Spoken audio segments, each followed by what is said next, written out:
In Denver, the district attorney Philip Van Cise and 100 prominent Republicans formed the Visible Government League to fight the KKK. Van Cise holds a public meeting to expose Klan secrets, but it's disrupted. According to the Denver Express, it was a meeting hall packed with enraged, shouting, shrieking men and women gone mad with fanatic Klan frenzy. They were pretty roused up on both sides, Klan and anti-Klan. And it was just on the same line with the boycotts that the Klan put out. They would distribute these mimeograph sheets on who to patronize and who not to patronize. Catholics and Jews really felt the pressure. These hoods and robes that were sold for a rather substantial price added to the coffers of the Klan. They filled the heart of the Negro and the businessman of non-Ku Klux connection with fear. They refused to patronize anybody who didn't belong to the Klan. The economic boycotting was fantastic. People sensing power. They worked through the Republican Party. They took possession of the Republican Party. They worked in the precincts. Their leaders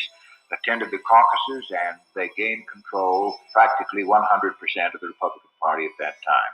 The membership increased very rapidly, and the members of the city council, from the mayor on down, all the city officials, with very few exceptions from members of the Klan. You couldn't get elected to anything in the city and county of Denver unless you were affiliated with the Ku Klux Klan or had their blessing. In the election of 1924, Klansmen won overwhelming control of the Colorado state legislature. The peak of the Klan's influence in many ways was the embrace of Denver Mayor Ben Stapleton of the Klan ideology and acceptance of their support and his use of them. It harnessed the power of a very angry white group that thought things were changing for them. He was kind of a mild-mannered, nerdish-looking guy with his spectacles and does start to clean up the city. Ben Stapleton was a politically ambitious person, so he gets elected, and then the disillusionment hits pretty fast, and he is up for a recall. And the only way to survive his recall election is to be very explicit in assuring the Klan leadership, I'm with you. The Klan can trust me to be your official. So he does survive his recall with very clear Klan support. Philip Van Cise lost his re-election bid for Denver District Attorney because of his war on the Ku Klux Klan. Clarence Morley agrees to sell his soul. He wanted to be governor, he got to be governor, and he got to make statements about the great movement that he was a part of.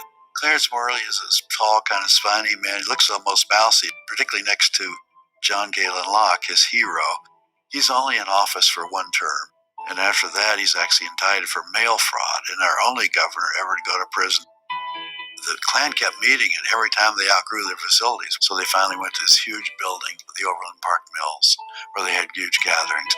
Allegedly, more than 30,000 people showed up at a Klan rally. Large-scale public rallies were one of the hallmarks of the Klan, to show their power, to show their unity, and to show the potential for intimidation that they had. So each of these Klan meetings would be plain rabble-rousing. Dr. Locke was very emotional. He was a very effective speaker. After anything he said, there was tremendous applause. They were famous for their gatherings on Lookout Mountain, just outside of Golden. They would burn a cross there, have a big ritual, and you'd get a lecture on 100% Americanism. And of course, you'd be told how to vote.